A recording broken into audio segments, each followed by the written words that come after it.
Hello दोस्तों, मैं आपका गाइड, आपका दोस्त अनुराग पांडे और आप देख रहे हैं हमारा यूट्यूब चैनल यूपीपीसीएस प्री 2022 जो कि 12 जून को होने वाला है।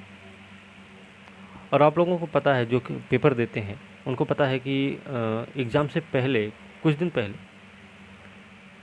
दृष्टि की एक पत्रिका आती है जो कि परीक्षा विशेष को ध्यान में रख के तैयार की जाती है। ठीक है, इसमें 1 साल का पूरा करंट अफेयर होता है। उसी पत्रिका का आज हम जो सीरीज लेकर आए थे, उसी सीरीज का आज दूसरा वीडियो है। पहला वीडियो आप लोगों ने अच्छे से देख लिया होगा, उसको समझ भी लिया होगा, है ना। तो वीडियो बनाने का जो बेनिफिट है भाई, किताब लेके आप हमें सड़क पर नहीं चल सकते, सड़क पर पढ़ते हुए नहीं चल सकते। तो आप सड़क पर चल रहे हैं तो आप अपना वीडियो लगा लिए, ईयरफोन लगाए कान में, सुनते हुए चले गए। कोई काम कर रहे हैं तो भी वीडियो चला के सुन रहे हैं। ठीक है, तो बहुत सारे बेनिफिट होते हैं इसके। तो ऐसे भी आप अपने समय का सदुपयोग कर सकते हैं, अपना समय बचा सकते हैं। ठीक है, अपना समय पढ़ाई में लगा सकते हैं और बेनिफिट ज़रूर मिलेगा। आपने अगर 100 शब्द सुने हैं तो 10 से 20 शब्द ज़रूर याद होंगे, ये भी पक्का है। ठीक है, तो चलिए आज हम इसका दूसरा वीडियो देखेंगे। शुरुआत करेंगे, नवाचार उपलब्धियों पर संस्थानों की अटल रैंकिंग 2021 जारी की गई है। ठीक है, तो इसमें हम यहीं से इसकी शुरुआत करते हैं कि नवाचार उपलब्धियों पर संस्थानों की अटल रैंकिंग भारत सरकार के शिक्षा मंत्रालय की एक पहल है, याद रखना। इसका उद्देश्य नवाचार और उद्यमता विकास से संबंधित संकेतकों पर भारत के सभी प्रमुख उच्च शिक्षा संस्थानों विश्वविद्यालयों को व्यवस्थित रूप से रैंक प्रदान करना है। ठीक है, इस पहल का कार्यान्वयन AICTE और शिक्षा मंत्रालय के नवाचार प्रकोष्ठ के द्वारा किया जाता है। ये भी हमें याद रखने की ज़रूरत है भाई।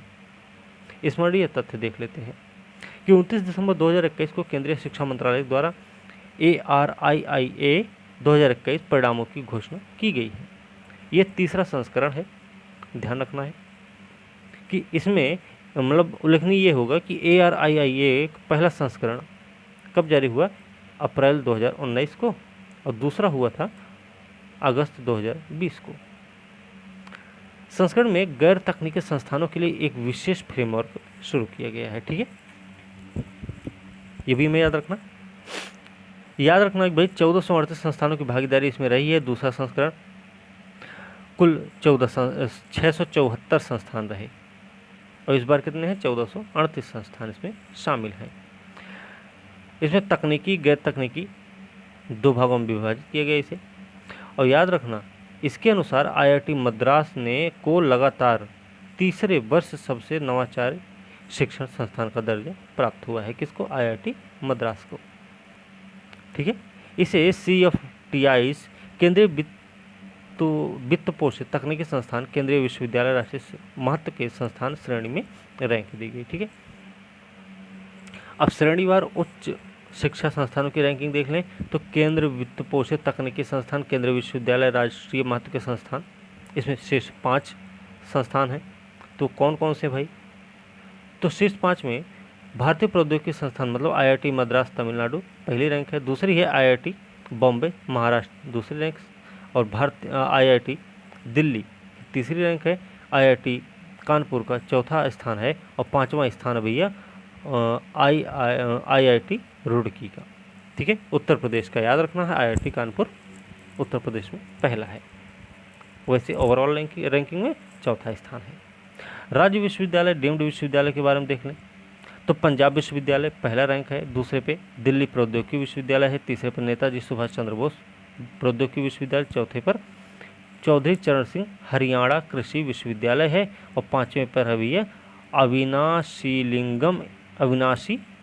लिंगम institute for home science and higher education for women, जो कि तमिलनाडु में है। ठीक है, इसके आगे राजकीय महाविद्यालय संस्थान की बात देख लें तो राजकीय और राज्य द्वारा पोषित है। शीर्ष 5 में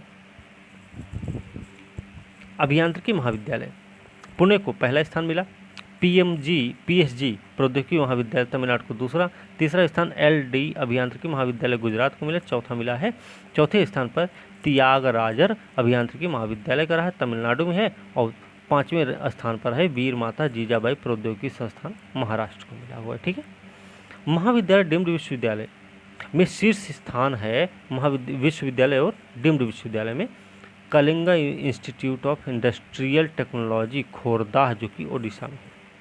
ठीक है, इसी श्रेणी में चित्तकारा विश्वविद्यालय जो कि पंजाब में है, उसको दूसरा स्थान मिला हुआ। निजी विश्वविद्यालय की बात कर लें, निजी महाविद्यालय की बात कर लें तो स्वित्त पोषित हैं।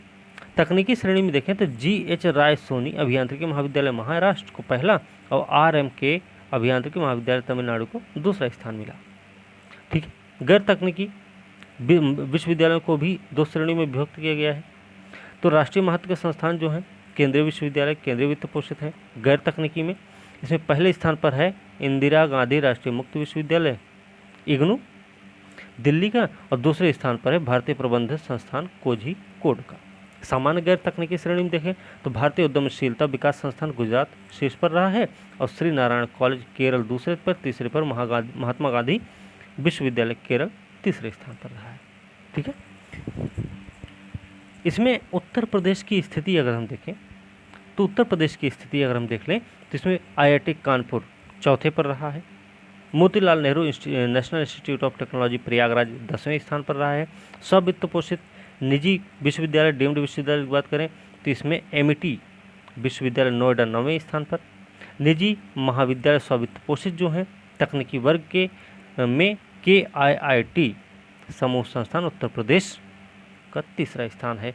ठीक है, इसके साथ ही अब हम देखेंगे स्वस्थ राज्य प्रगतिशील भारत रिपोर्ट आई है। पहली बात भैया, नीति आयोग जारी कर रहा है। ठीक है, इसके माध्यम से बेहतर स्वास्थ्य संबंधी परिणाम प्राप्त करने पर राज्यों के शासित प्रदेशों का ध्यान आकर्षित किया गया है। 2018 में नीति आयोग द्वारा स्वास्थ्य सूचकांक का पहला संस्करण हुआ था स्वस्थ राज्य प्रगतिशील भारत नामक रिपोर्ट के अंतर्गत। पहला कब हुआ था? 2018 में। इसमें तथ्य देख लेते हैं।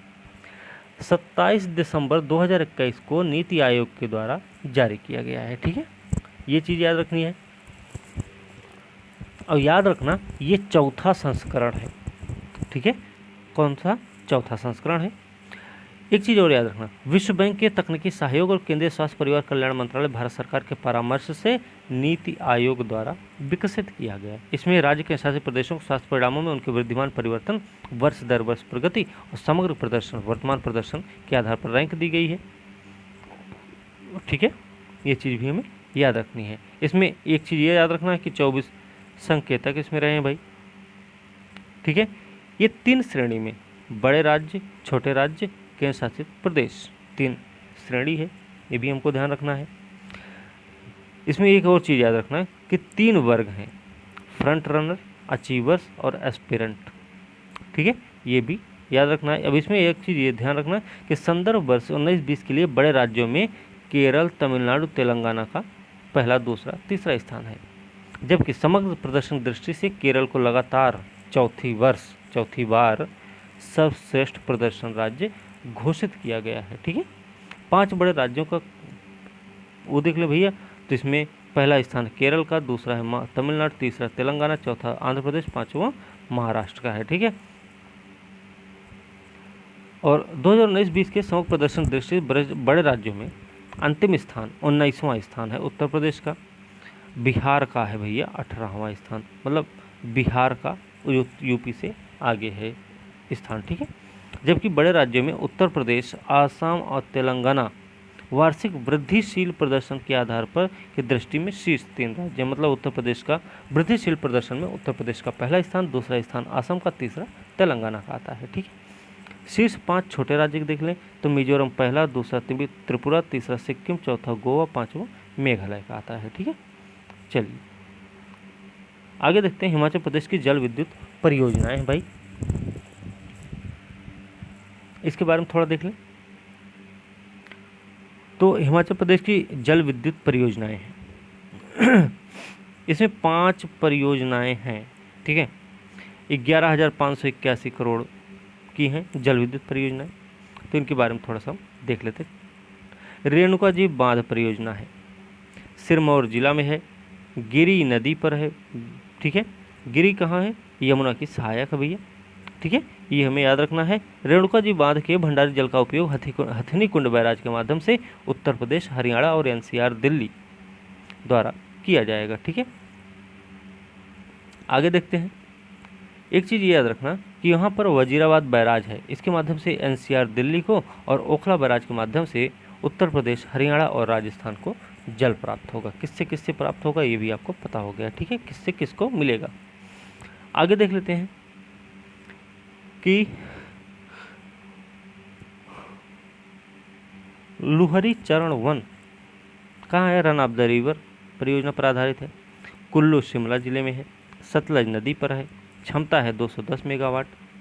ठीक है, आगे देखते धौला सिद्ध परियोजना है, तो भैया हमीरपुर कांगड़ा जिला हिमाचल प्रदेश में है, ब्यास नदी पर बनाया गया है, 66 मेगावाट का है। ठीक है, इसके अलावा फिर अगला है सावड़ा कुड्डू जल विद्युत परियोजना, हिमाचल प्रदेश शिमला जिला में है। ठीक है, पब्बर नदी जो कि यमुना की सहायक, इस पर बनाया गया है, 111 मेगावाट है इसकी क्षमता। आगे है सुन्नी बांध। सुन्नी बांध जो है ना, ये सतलज नदी पर है, 382 मेगावाट इसकी क्षमता होगी। ठीक है, और याद रखना पर्यावरण से प्रतिवर्ष 11 लाख टन कार्बन डाइऑक्साइड को कम करने में ये सहायता भी करेगी।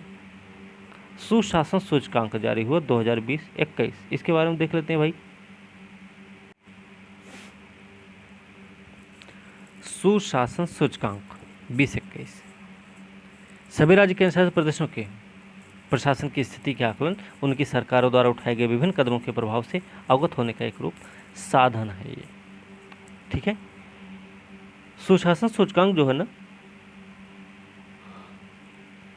का विकास प्रशासनिक सुधार लोक शिकायत विभाग ने राष्ट्रीय सुशासन केंद्र नई दिल्ली तथा सुशासन केंद्र हैदराबाद के तकनीकी सहयोग से किया है।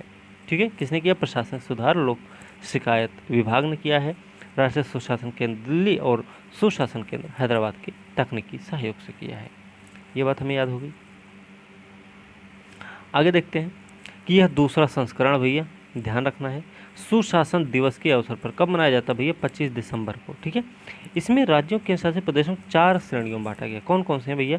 अन्य राज्य समूह ए, अन्य राज्य समूह बी, अन्य राज्य उत्तर पूर्वी राज्य, पहाड़ी राज्य और केंद्र शासित प्रदेश।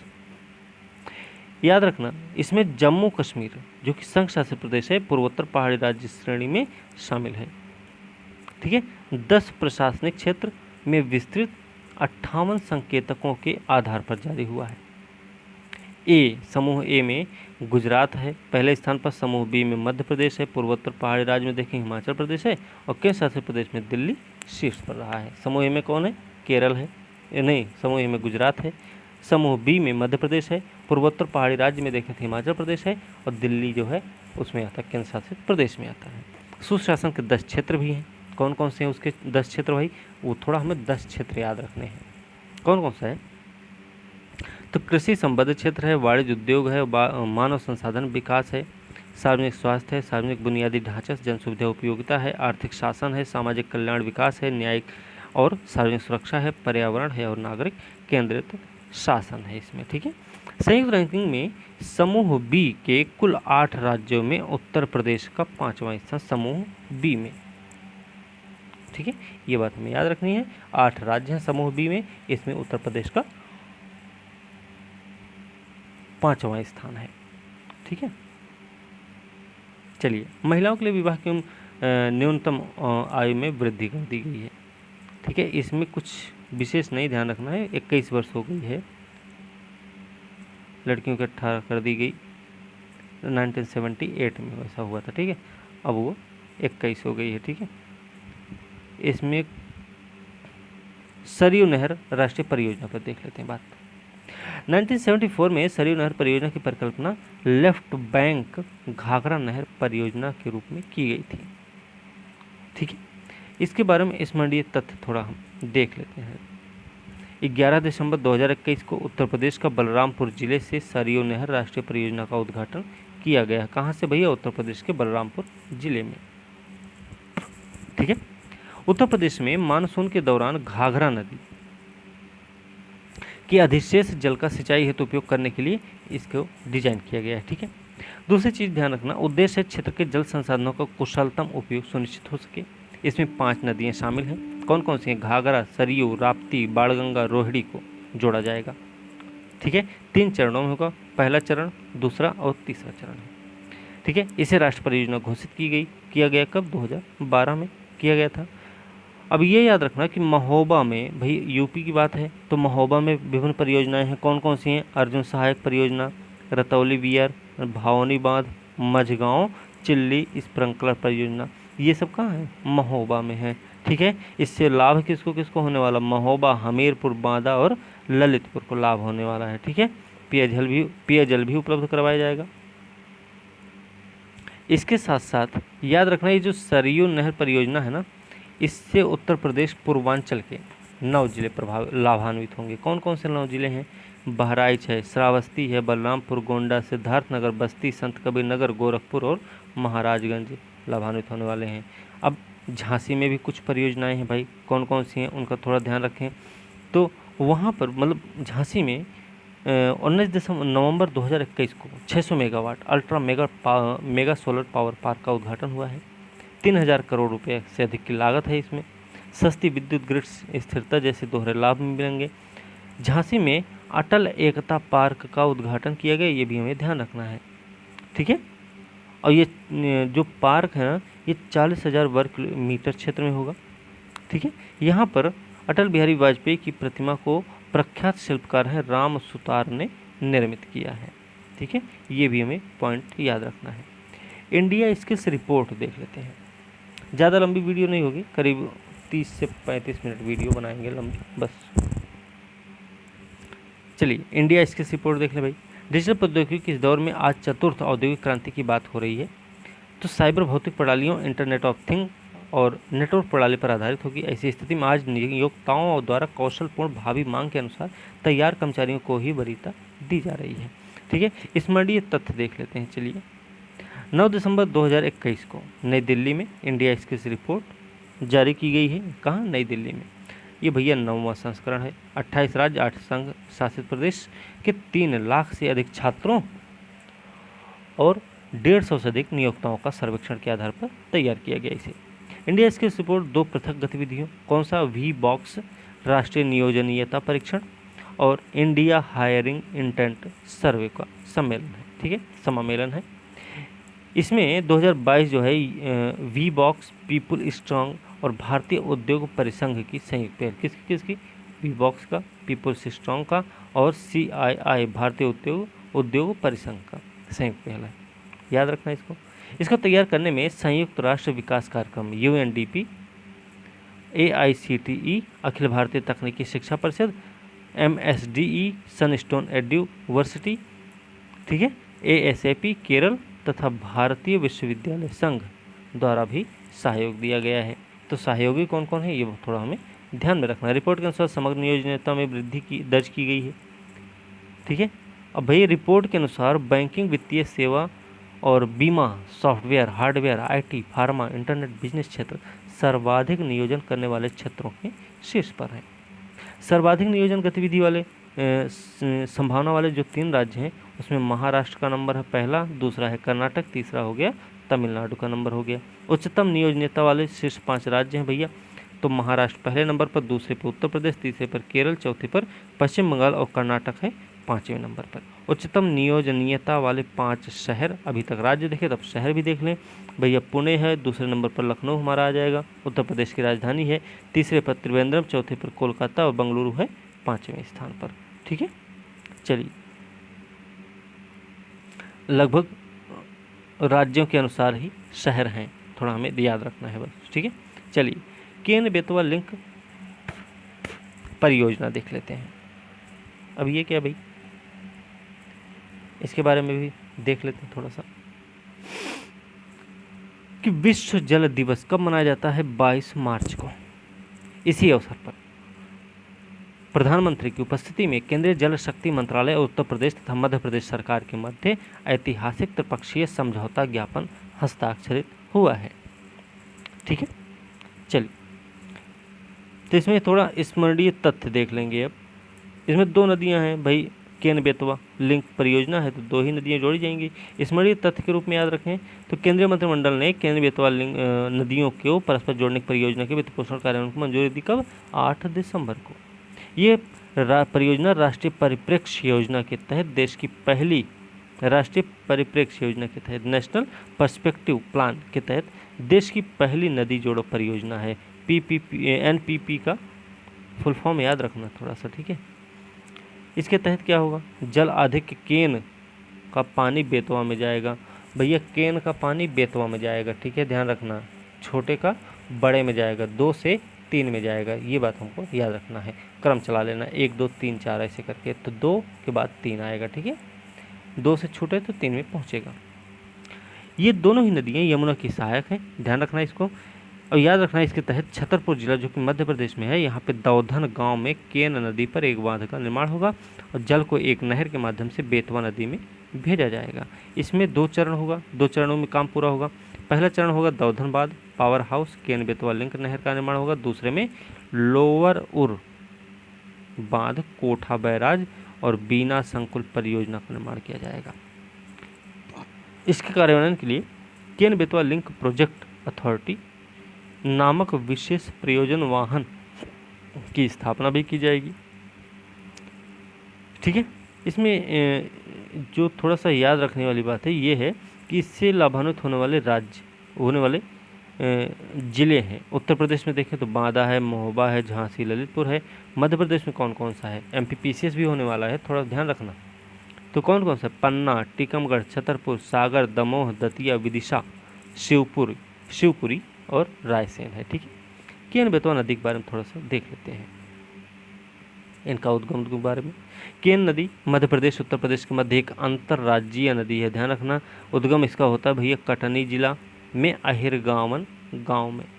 लंबाई है 27 किलोमीटर, 292 किलोमीटर मध्य प्रदेश में, 84 किलोमीटर उत्तर प्रदेश में है। बांदा जिले में चिल्ला गांव में यह यमुना से मिल जाती है आके। बांदा जिला में चिल्ला गांव में यमुना नदी से मिलती है कौन? केन नदी। इस नदी पर रानेह जलप्रपात कहाँ है? तो भैया केन नदी पर है। और केन घड़ियाल सेंचुरी, ये 2 पर्यटक आकर्षण केंद्र हैं। बेतवा नदी का उद्गम होता है रायसेन जिला में बारखेड़ा गांव में। बेतवा नदी पर राजघाट, पारीछा और माता टीला बांध निर्मित है, ठीक है। तो ये हमें थोड़ा सा फैक्ट याद रखना है। अच्छा, भोपाल और इंदौर में पुलिस कमिश्नर प्रणाली अपनाई गई है, ये हमें थोड़ा सा यहाँ पे ध्यान रखना है। और याद ये भी रखना है कि पुलिस प्रणाली लागू होने के फलस्वरूप भोपाल इंदौर के पुलिस कमिश्नरों को कौन कौन से कानूनों के तहत शक्तियाँ दी जाएंगी। तो कौन कौन से कानून है भैया?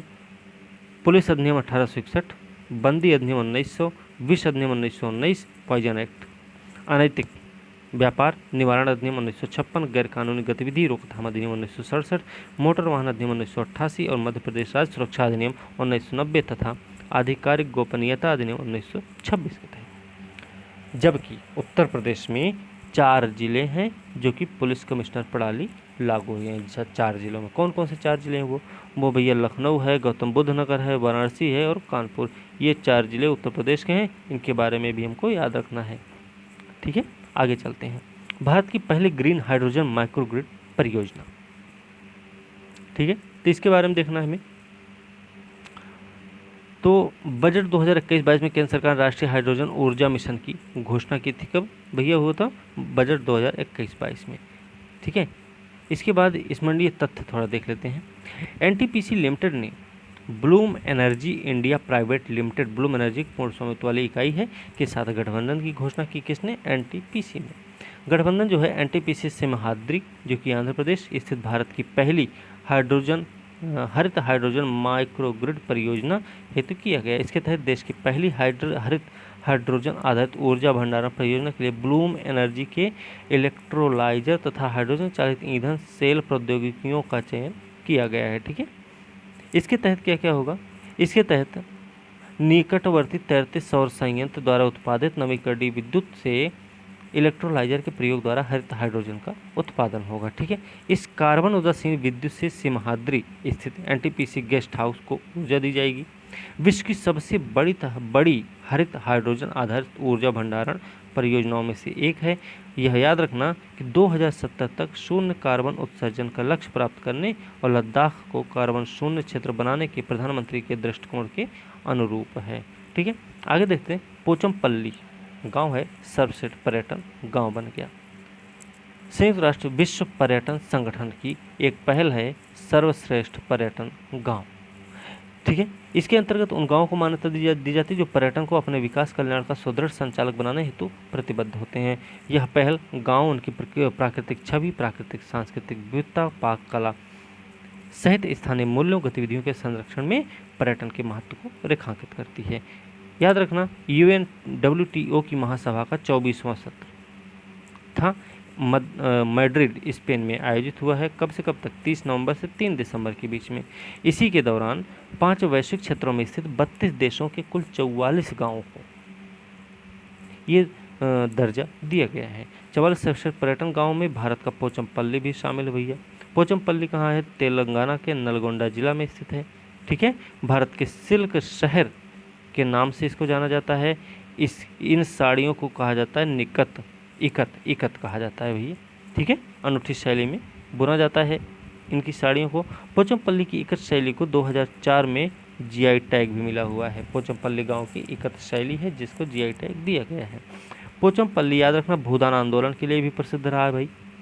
भूदान पोचमपल्ली इसको बोला जाता है। ठीक है, क्यों? क्योंकि 18 अप्रैल 1951 को इसी गांव से आचार्य विनोबा भावे ने भूदान आंदोलन का शुभारंभ भी किया था। ठीक है, पोचमपल्ली गांव से किया था। चलिए इसमें देख लेते हैं कि केंद्रीय पर्यटन मंत्रालय ने UNWTO सर्वश्रेष्ठ पर्यटन गांव घोषित किया जाने हेतु भारतीय प्रविष्टि के रूप में 3 गांवों को नामित किया। वो 3 गांव कौन कौन से हैं? एक तो भैया कोंगथोंग मेघालय में है, लधपुरा खास है मध्य प्रदेश में, पोचमपल्ली तेलंगाना में है। पोचमपल्ली को UNWTO द्वारा पुरस्कृत भी किया गया है, जबकि लधपुरा खास जो है मध्य प्रदेश के निवाड़ी जिला में है और कोंगथोंग गांव मेघालय के पूर्वी खासी हिल्स जिला में है। इसे व्हिस्लिंग गांव, सिटी वाला गांव, किसको? कोंगथोंग को व्हिस्लिंग गांव या सिटी वाला गांव भी कहा जाता है। इस गांव में जन्म समय बच्चे को नाम के बजाय एक धुन देने की अनूठी प्रथा है। तो ऐसा कोई प्रश्न बन सकता है जिस स्टेटमेंट के रूप में थोड़ा हमें याद रखना है। ठीक है, चलिए एक है निजामुद्दीन बस्ती परियोजना को यूनेस्को सांस्कृतिक धरोहर संरक्षण पुरस्कार दिया गया भाई। निजामुद्दीन बस्ती परियोजना दिल्ली की है, याद रखना।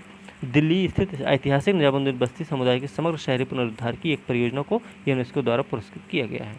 सांस्कृतिक धरोहर संरक्षण हेतु यूनेस्को एशिया प्रशांत अवार्ड 2021 के तहत यह पुरस्कार दिया गया है। यह परियोजना 2 श्रेणियों में मिली है। पहली श्रेणी भैया उत्कृष्टता अवार्ड, दूसरी सतत विकास हेतु विशेष पहचान है। ठीक है, चलिए इसके अलावा आगे देख लेते हैं। राष्ट्रीय बहुआयामी गरीबी सूचकांक जारी हुआ है। तो राष्ट्रीय बहुआयामी गरीबी सूचकांक परियोजना को उद्देश्य वैश्विक रूप से स्वीकार्य होने के साथ साथ भारत की स्थिति के अनुरूप एक सूचकांक का निर्माण करना।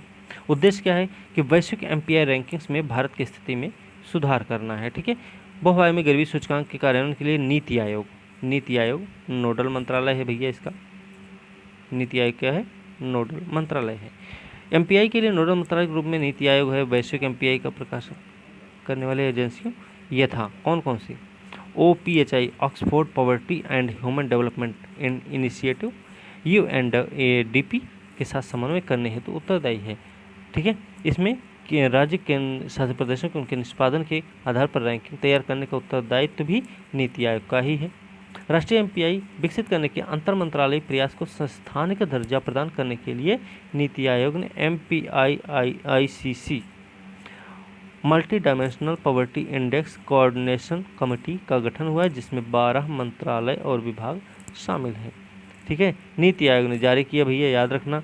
MPI जो है बेस लाइन रिपोर्ट और डैशबोर्ड राष्ट्रीय परिवार स्वास्थ्य सर्वेक्षण 4 2015-16 के आंकड़ों पर आधारित है। ठीक है, एक चीज़ ये याद रखना कि राष्ट्रीय बहुआयामी गरीबी सूचकांक का निर्माण 3 आयाम कौन कौन से? स्वास्थ्य, शिक्षा, रहन सहन का स्तर में विभक्त 12 संकेतकों के आधार पर किया गया है। 10 संकेतक तो वही हैं जो वैश्विक MPI मॉडल में शामिल हैं। साथ ही भारतीय परिस्थिति के अनुरूप 2 नए संकेतक, कौन कौन से 2 नए संकेतक हैं? इसमें एक प्रसवपूर्ण देखभाल है, दूसरा बैंक खाता भी इसमें शामिल किया गया है। ठीक है, राष्ट्रीय बहुआयामी गरीबी सूचकांक के माध्यम से न केवल राज्यों के स्तर बल्कि जिला स्तर पर भी 12 संकेतकों में गरीबी का आकलन किया गया है। इसमें भारत की 25.01% जनसंख्या बहुआयामी रूप से गरीब है। भैया ये हमें फैक्ट याद रखना है। तो सर्वाधिक बहुआयामी गरीबी वाले 5 राज्य देख लें तो इसमें बिहार का पहला नंबर, दूसरे पर झारखंड, तीसरे पर उत्तर प्रदेश, चौथे पर मध्य प्रदेश, 5वें पर मेघालय और 5वें पर ही मेघालय और असम को शामिल किया गया है। ठीक है, इसके आगे देखें, केरल जो है ना सबसे कम बहुआयामी गरीबी जनसंख्या वाला राज्य है। केंद्र शासित प्रदेश की दृष्टि से देख लें, दादरा नगर हवेली बहुआयामी गरीब जनसंख्या सर्वाधिक है, जबकि पुडुचेरी में सबसे कम है। तो अब देख लेते विभिन्न संकेतकों में सर्वाधिक पिछड़ा और न्यूनतम अग्रणी राज्य, वंचित जनसंख्या वाले राज्य इसमें देख लेते भाई। तो देखिए यहाँ पे पोषण के मामले में बिहार का नंबर है और अग्रणी राज्यों में देख लें, पिछड़ा राज्य है बिहार, अग्रणी राज्य है सिक्किम। बाल किशोर मृत्यु दर में देखें, उत्तर प्रदेश का पिछड़ा राज्य है, केरल अग्रणी राज्य है। प्रसवपूर्ण देखभाल में देखें, बिहार पिछड़ा राज्य है, केरल अग्रणी है। स्कूली शिक्षा में बिहार पिछड़ा है, केरल अग्रणी है। स्कूल में उपस्थिति बिहार पिछड़ा है, केरल अग्रणी है। तो केरल देखिए लगातार चल रहा है, अभी तक 4 में हमने देख रखा है। आगे देखते हैं, खाना पकाने में प्रयुक्त ईंधन के मामले में बिहार पिछड़ा ही है, लेकिन गोवा अग्रणी है। ठीक है, स्वच्छता में झारखंड पिछड़ा है, केरल अग्रणी है। पेयजल में मणिपुर पिछड़ा है, पंजाब अग्रणी हो गया। ठीक है, ऐसे ऐसे रैंकिंग दी गई है। अब विद्युत के मामले में देख लें, विद्युत के मामले में बिहार पिछड़ा है भाई, गोवा अग्रणी है। ठीक है, आवास के मामले में मणिपुर पिछड़ा है, केरल अग्रणी है। संपत्ति में नागालैंड पिछड़ा है, तो पंजाब अग्रणी हो गया। बैंक खाता में नागालैंड आगे है, तो वो पीछे है नागालैंड, आगे है हिमाचल प्रदेश। उत्तर प्रदेश की रैंकिंग देखें तो 37.79% जनसंख्या बहुआयामी रूप से गरीब है। स्कोर रहा है 0.08 का। ग्रामीण क्षेत्र में 44.32% और शहरी क्षेत्र में 18.07% जनसंख्या क्या है, बहुआयामी रूप से गरीब है। उत्तर प्रदेश में देख लेते हैं भैया, तो सर्वाधिक बहुआयामी गरीबी उत्तर प्रदेश में कहाँ है, श्रावस्ती में। ठीक है, न्यूनतम कहाँ है, लखनऊ में है। सर्वाधिक बहुआयामी गरीबी वाले बहराइच है, सर्वाधिक बहुआयामी गरीबी वाले जिले हैं श्रावस्ती पहला, दूसरा बहराइच, तीसरा बलरामपुर, चौथा खीरी, 5वें पे गोंडा है। लेकिन न्यूनतम बहुआयामी गरीबी वाले जिलों में देखेंगे तो उत्तर प्रदेश में लखनऊ का पहला स्थान, कानपुर नगर दूसरा, तीसरा गौतम बुद्ध नगर, चौथा गाजियाबाद, झांसी का 5वां स्थान है। ठीक है, अब वीडियो ज़्यादा लंबी ना हो थोड़ा सा इस बात का ध्यान रखेंगे। अब इसके आगे कल करेंगे, ठीक है, क्योंकि वीडियो बहुत लंबी हो जाएगी तो आप लोग भी देखेंगे नहीं, थोड़ा सा दिक्कत भी होती है, कष्टकारी भी लगता है। तो फिलहाल आज की वीडियो हम यहीं समाप्त करेंगे और डेली भाई 2 वीडियो आपको मिलेगी और इस प्रकार से हम 3 से 4 दिन में पूरा मैगजीन समाप्त कर देंगे। ठीक है, तो इसी के साथ आज की वीडियो हम यहीं समाप्त करेंगे। अगली वीडियो के साथ कल मिलते हैं, तब तक के लिए धन्यवाद।